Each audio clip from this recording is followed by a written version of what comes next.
नमस्कार, 99 न्यूज में आप सभी दर्शकों का स्वागत है। मैं हूं आपके साथ प्रकाश कुमार।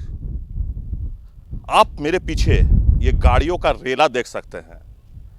आप इस गाड़ियों का रेला देखकर आप समझ ही गए होंगे कि अभी हम मौजूद हैं धनसार थाना क्षेत्र में, और धनसार थाना क्षेत्र में बीसीएल द्वारा चलाए जा रहे आउटसोर्सिंग कांटा घर के सामने। जी हां, हम उसी कांटा घर के सामने खड़े हैं जहां कल स्कॉर्पियो से आए आधा दर्जन अपराधियों ने ताबड़तोड़ कई फायरिंग कर फरार हो गए। फायरिंग का मकसद रंगदारी बताया जा रहा है, और रंगदारी को लेकर लगातार इस कांटे घर में अपराधियों के द्वारा घटना को अंजाम दिया जा रहा है। तो अभी हम जहां खड़े हैं, हम आपको वहां का दृश्य दिखाते हैं। ठीक मेरे सामने आप देख सकते हैं कि कांटा किया जा रहा गाड़ियों का ये कांटा घर है।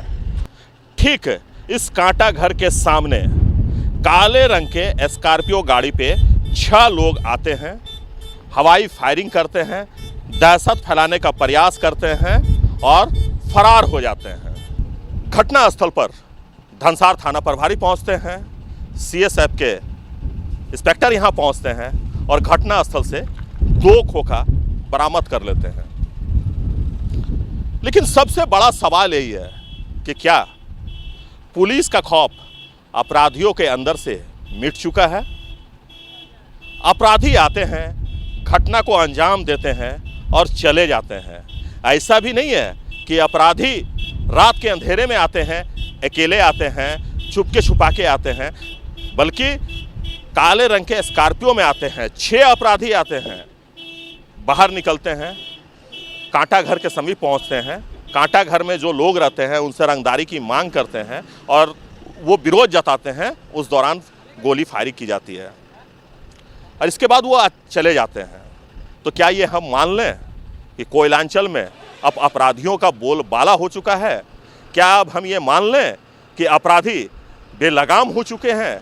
क्या अब कोयलांचल की जनता ये मान ले कि अपराधियों का मनोबल इतना बढ़ा हुआ है कि पुलिस पस्त है और अपराधी मस्त है? जी हाँ, जिस कांटे घर के सामने अभी हम खड़े हैं, इस कांटा घर के सामने आप देख सकते हैं कि यहाँ लंबी कतारें लगी हुई हैं। आप सुबह से शाम तक अगर गिनने का प्रयास करेंगे गाड़ियों को, तो हो सकता है कि शाम हो जाए गिनते गिनते। एक के बाद एक गाड़ियाँ यहाँ कांटा करवाएगी और इसके बाद यहाँ से वो माल लेकर बाहर जाएगी।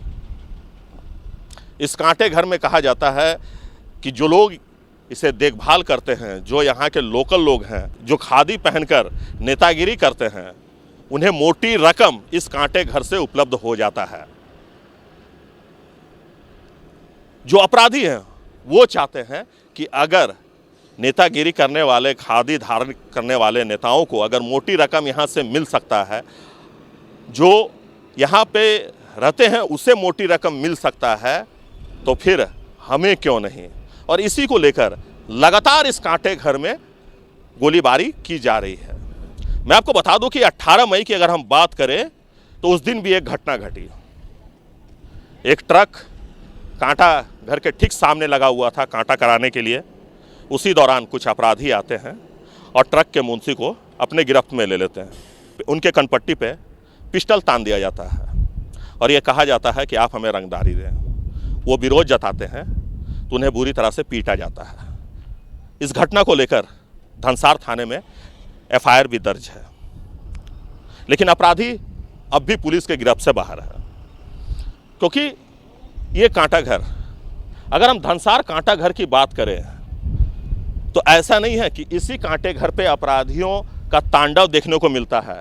इसी कांटे घर में अपराधी आकर रंगदारी की मांग करते हैं, बल्कि कोलवरी क्षेत्रों में जितने भी कांटे घर हैं, हर जगह किसी का ना किसी का साम्राज्य वहाँ कायम है। कोई ना कोई वहाँ से हमेशा पैसा उगाही करता है। यही कारण है कि आए दिन इस तरह की घटनाएं आपके सामने आ रही है। मैं आपको बता दूं कि इस कांटे घर में प्रतिदिन लगभग 300 से 400 गाड़ियों का कांटा होता है, परिचालन होता है, और प्रत्येक गाड़ियों से एक रकम फिक्स की गई है। वो रकम जो यहाँ के बाहुबली हैं, जो यहाँ के खादीधारी हैं, जो यहाँ अपना वर्चस्व कायम करके रखे हुए हैं, जो कोलवरी के आउटसोर्सिंग के यूनियन जो नेता हैं, उनको वो पैसा पहुँचाया जाता है, क्योंकि रकम काफ़ी मोटी होती है, रकम काफ़ी अच्छी खासी होती है। तो इसलिए इस कांटे घर पे हमेशा अपराधियों की नज़र बनी रहती है। इस तरह के कांटे घर में अपराधियों की नज़र बनी हुई रहती है, क्योंकि उन्हें भी पैसा चाहिए, उन्हें भी अपना साम्राज्य कायम करना है। और अगर प्रतिदिन एक मोटी रकम यहाँ से लोगों को उपलब्ध हो जा रहा है, नेताओं को उपलब्ध हो जा रहा है, बाहुबलियों को उपलब्ध हो जा रहा है, तो वो भी चाहते हैं कि हमारा भी यहाँ पे वर्चस्व कायम हो और हमें भी उसका एक हिस्सा प्राप्त हो, जिसे लेकर अक्सर गोलीबारी की घटनाएं घटती हैं, खूनी संघर्ष देखा जाता है, बल प्रयोग किए जाते हैं। अपने आप को बाहुबली साबित करने के लिए जोर आजमाइश का भी सिलसिला जो है वो जारी रहता है। तो लगातार इस तरह की घटनाएं कोयलांचल में घट रही है, लेकिन सवाल एक ही है, और सवाल जनता का है कि आखिर पुलिस क्या कर रही है?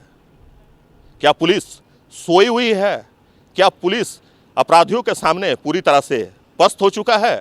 क्योंकि अपराधी आते हैं, घटना को अंजाम देते हैं और आराम से चले जाते हैं। पुलिस का वही रटा रटाया बयान आ जाता है कि जो भी अपराधी है उसे सलाखों के पीछे जल्द भेज दिया जाएगा। लेकिन कब भेजा जाएगा? जब आप उसे गिरफ्तार करेंगे तब ना, जब आप उन्हें चिन्हित कर पाएंगे तब ना। क्योंकि अपराधी आते हैं, घटना को अंजाम देते हैं, लेकिन कोई भी मुंह नहीं खोलता है, कोई भी ये बताने को तैयार नहीं होता है कि वो अपराधी कौन थे जो आकर यहाँ 2 राउंड 3 राउंड गोलियां चलाकर स्कॉर्पियो में बैठ के चले जाते हैं। ये कोई नहीं बताता है पुलिस को। जो पुलिस के सूत्र हैं वो भी कुछ भी बताने से इनकार कर देते हैं। जो इसलिए पुलिस के हाथ कुछ भी नहीं लगता है, क्योंकि जो आम लोग हैं वो इस लफड़े में पड़ना ही नहीं चाहते हैं। उनका कहना है कि जब स्कॉर्पियो में 6 लोग सवार होकर आते हैं, गोली चलाते हैं और आराम से चले जाते हैं, पुलिस आती है और आम लोगों से पूछती है कि बताए कि कौन लोग थे, तो कोई भी जोखिम मोल लेना नहीं चाहता है। इसलिए हम कहते हैं कि कोयलांचल में अपराधी मस्त, पुलिस पस्त। सहयोगी राजेश के साथ प्रकाश कुमार, नमस्कार।